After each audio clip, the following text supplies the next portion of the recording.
Let's begin.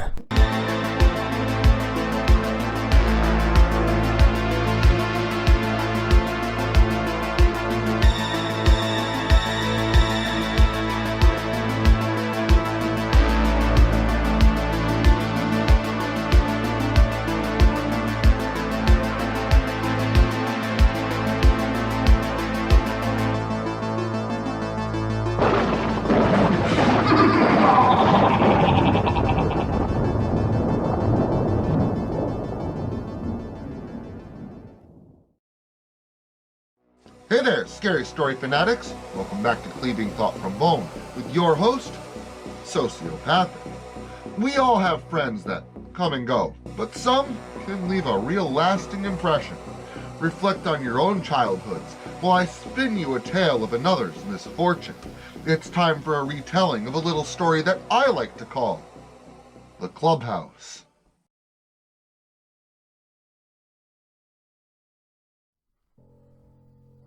I had a unique childhood. Some could say the same, I'm sure, but when I say unique, I mean pretty fucking unbelievable. My family seemed really normal from the outside. Guess it all seemed really normal from within as well. I sure as hell never noticed anything off, and neither did my mother. I grew up near a really small town. I say near because we weren't actually part of the town itself. We lived on the outskirts, surrounded by only a few houses that resided on the same dead-end road as I did. Growing up, there really wasn't anything to do. I obviously didn't have any kind of self-transportation as a kid, other than my bike, and considering the incredibly hilly terrain, I honestly didn't use it much. I was pretty much resigned to living out my childhood days on a dirt road in the middle of nowhere with nothing much to do except explore the woods that surrounded the road on every side. The few houses on the road weren't homes to many children. There were a few elderly couples on the road, one vacant house, and one family that did in fact have a child my age. His name was Andrew, and although he was about 2 years older than I was, we were kind of destined to hang out together, facilitated by the seclusion of the area. Andrew and I were introduced shortly after his family's arrival during the summer of when I was 7. Our dads had gotten to know each other and seemed to really hit it off, making it easy for Andrew and I to become really good friends before school had even begun. We spent a lot of time catching frogs, talking about Jennifer from the bottom of the road, an 18-year-old headed off to college. We talked about how we were both going to get really good jobs and move to the city someday. Like most boys that age, we had our own clubhouse, nestled deep in the heart of the woods, across the road from my house. It was mostly built of fallen down trees, old 2x4s, and reused plywood, taken from behind my father's shed. For a long time, we had a ton of fun in that place. It was kind of like my first home in a way. There was this little creek that ran behind the Fort Lake getaway at about a 50-foot distance. I can't begin to fathom how many hours we had spent fishing in that little creek, never catching a thing, but honestly, some of the best times of my entire life. Really, it all started when I first brought a Playboy magazine down to the clubhouse after school. I'd swiped it from my dad's closet in hopes that he wouldn't notice. Looking back now, I guess he probably would have, had he not been so preoccupied. Nevertheless, I was able to sneak it out one day after school while he was out visiting Andrew's dad. After making it into the woods and beaming with pride, I made my trek through the dense pine forest towards mine and Andrew's little clubhouse, our usual daily rendezvous point. It was late spring and the woods were alive with forest life. Squirrels and various rodents scampered about as birds searched for their feasts to feed their young. Past some thick trees, down a slight hill, and through some underbrush, a little patched-together fort-like cabin was in sight. The door was made of the same plywood as the roof, and the front exterior wall boasted a small, dirty glass window that we had found behind the abandoned home up the road.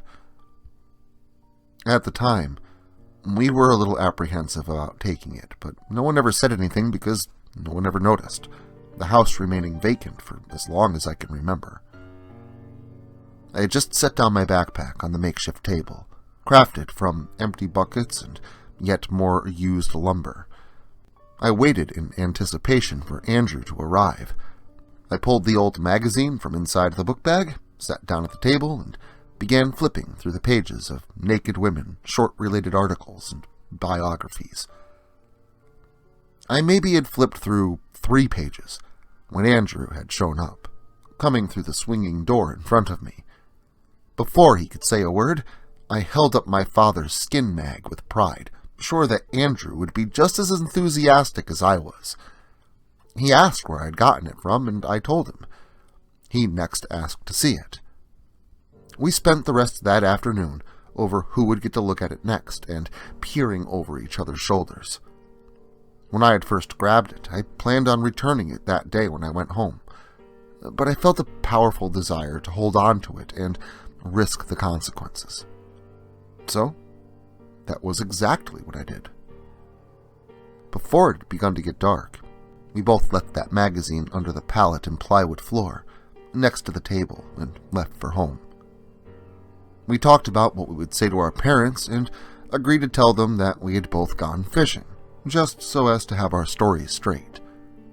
Andrew and I usually had a knack for planning ahead, especially when attempting to get away with something. We had gone through the whole thing, making sure the details were all worked out and in sync, and parted ways for our separate homes once reaching the road. That night, I ate dinner with my parents and suffered little inquisition. My father had returned home before I did, but as I said before, he either didn't notice the Playboy that I had stolen was missing, or chose not to say anything. My mom asked me about school, and I told her, but honestly, at that age, all I could think about was the photos that I had seen in my father's skin mag that Andrew had practically memorized. During the following week or so, Andrew and I would practically run out of our houses after school to our clubhouse in the woods. Although we loved our perverted little treasure, it wasn't long before Andrew asked me if I could possibly grab another one, as his desire for more had risen. I really wanted to steal another one too, but I told him I really didn't want to because I was sure that if I persisted, I would most certainly be caught. Andrew kept at it for days, but I held firm because I knew I should quit while I was ahead. Then, one day, Andrew was a little late showing up to our little hut. I didn't think much of it at first, until I saw the enthused, smug look upon his face when he did. I asked him what in the hell he was smiling at, and what had taken him so long. He didn't say anything. Andrew simply walked past me and placed his backpack next to mine. I asked him again as he unzipped the small pocket in the front and pulled out a pair of Polaroid photos. I had no clue what I was about to see, but I thought I did at the time. I went to take them from his hands before he snapped them back from my grasp. I then asked him what they were, and he turned them around, one in each hand for me to see. The first photograph, the one in his right hand, showed a full frontal view of a topless, blindfolded girl, arms outstretched and hands at a frame. Her hair was long and brown, her eyes covered by a thick blue cloth, and the lower half of her naked body disappearing out of frame just below her navel. The second photo was seemingly of the same young girl. This time, her head and feet kept out of frame, her entire exposed midsection from her neck to below her knees were depicted. On either side of her, now in frame, the photo showed arms outstretched and hands bound to 2 parallel, upright metal poles. Obviously, I was physically excited by the sight of a beautiful naked woman at the age of 9, but at the same time, something seemed wrong, slightly unsettling. I wasn't positive, but behind the blindfold, and accentuated by the formation of her mouth, the woman appeared to be in distress. I shrugged it off for the time being and asked Andrew again where he had gotten them. He told me that apparently his dad had an old trunk in the attic full of them. He told me they weren't all the same, and that he wasn't sure how many he could take before some were missed, but he felt confident in his ability to gather more the following day. We spent time discussing Andrew's new contribution, but we ended up actually doing some fishing in the nearby creek that day before heading home for dinner with our parents. Sleep found me easily that night, but I remember that initial disturbing, lingering feeling that stuck with me all the way to dreamland. The next day, I once again headed off into the woods, first checking in with my mother after school. I didn't waste any time getting to the clubhouse, but I really wasn't in as big of a hurry as one may expect. I was a little apprehensive about what Andrew could bring today. Boy, was I ever right to feel that way. Andrew indeed showed up, much like he had the previous day, wearing a shit-eating grin. He nodded his head in agreement when I proceeded to ask him if he had brought more photos. He pulled a similar Polaroid out of his backpack yet again and handed it to me. I really didn't understand why in the fuck he wanted to show me this. Why the hell was he so proud and enjoying his discovery? The photo depicted the same girl as in the previous pictures, only this time, her entire body and much of her surroundings were in frame. She was obviously in misery, her face frozen in terror, seemingly trying to scream out through the picture in my hand. Her ankles were bound to the same poles as her corresponding wrists. Her abdomen dripped with blood and gore, as Andrew's father could easily be distinguished, slicing a large hole into the girl's abdomen. I didn't understand the symbolism at the time, but I clearly remember the mental images that I have of numerous upside-down crosses painted on the stone wall behind her. Below her resided a shining metal bucket in which her internal organs and fluids had begun spilling into. I dropped the picture onto the ground and began trembling. Andrew just laughed at me and called me a pussy. I told him that that shit wasn't right and that we had to tell someone. When he started laughing at me, I told him that if he didn't, I would. That's when Andrew pulled a second photograph from his backpack and extended his hand out to me in an attempt to give it to me. I refused it at first, telling him that I'd seen enough, but he insisted that I would definitely want to see this one. I hesitantly took the picture from his hand and looked down into the small, glossy rectangle. My eyes grew wide, and a sour feeling began to flourish in my gut. It couldn't be true. I yelled at him and demanded that he must have played some kind of trick, and that I was going to show this to my mom. Andrew then pulled out a kitchen knife from his back pocket and told me that I wasn't going to do anything of the sort. I couldn't believe what was happening. I honestly don't fully understand to this day. The rest happened so fast, it's all kind of jumbled together, like a blur. I went to run past him, out of the clubhouse, but he stopped me and threw me to the ground. We were wrestling back and forth. I'm not even sure how it happened.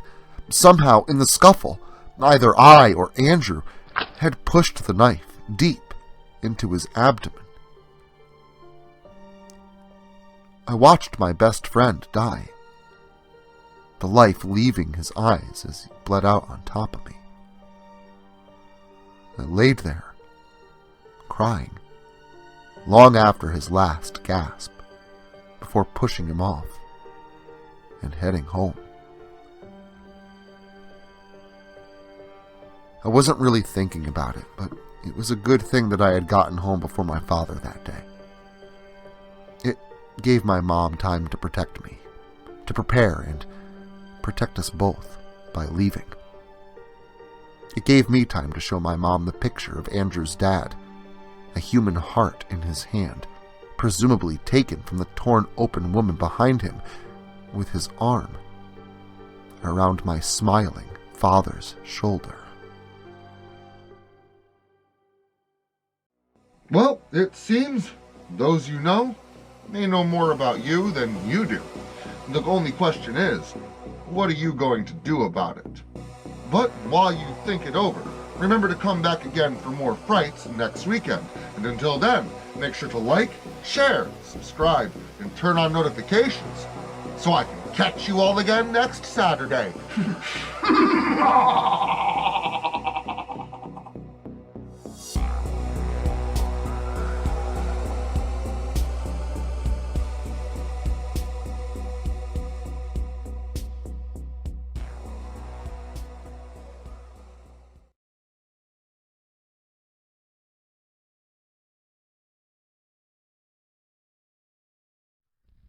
Social media can be very unpredictable, especially regarding horror content.